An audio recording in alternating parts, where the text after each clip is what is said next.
Hello everyone! Welcome back to my YouTube channel, Pinoy Crew TV. So guys, bibigyan ko lang kayo ng update sa pagbisita ng kapatid ni Pangulong Rodrigo Duterte sa kanyang detention cell.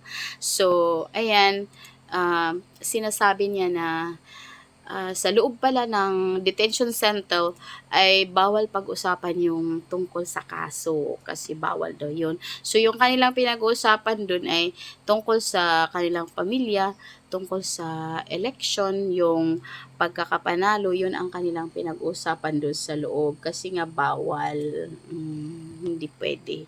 So sinabi niya na nagpapasalamat si Pangulong Duterte sa lahat ng mga bumoto sa kanyang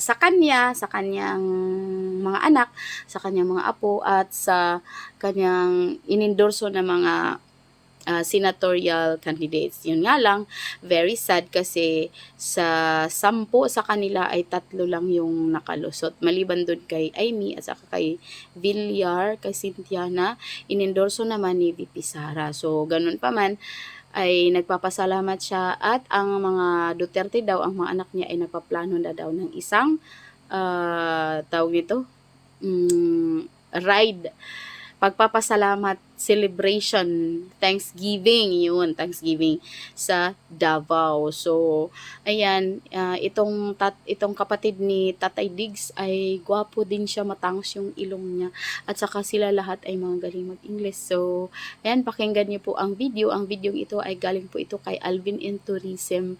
So, kung gusto niyong manood ng mga maraming videos, lagi siyang may videos araw-araw kasi palagi siyang nandoon. Yung distance, he's fine. Twice, okay lang siya.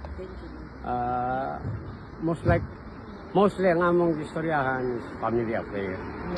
So, na-brief na ko siya about si Sara, Polo, sila po, maghimo nag-schedule for the Thanksgiving sa mga nag-support sa ila.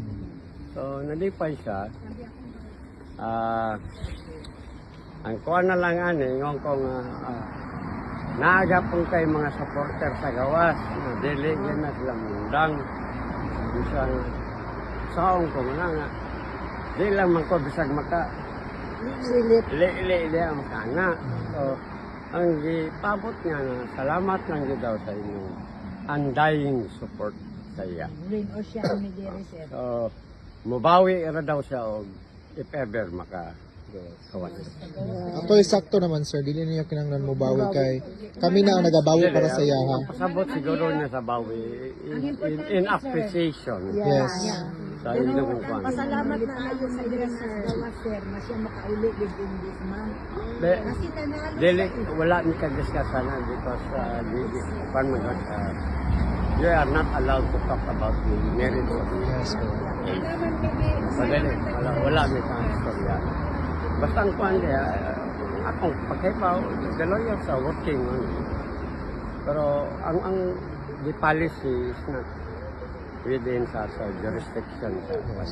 Mawat lang yung taon sa wala naman may matinang na balikan. Kaya lang, deeply appreciated yun niya ang inyong kahago o sakripisyo nga niya mo din.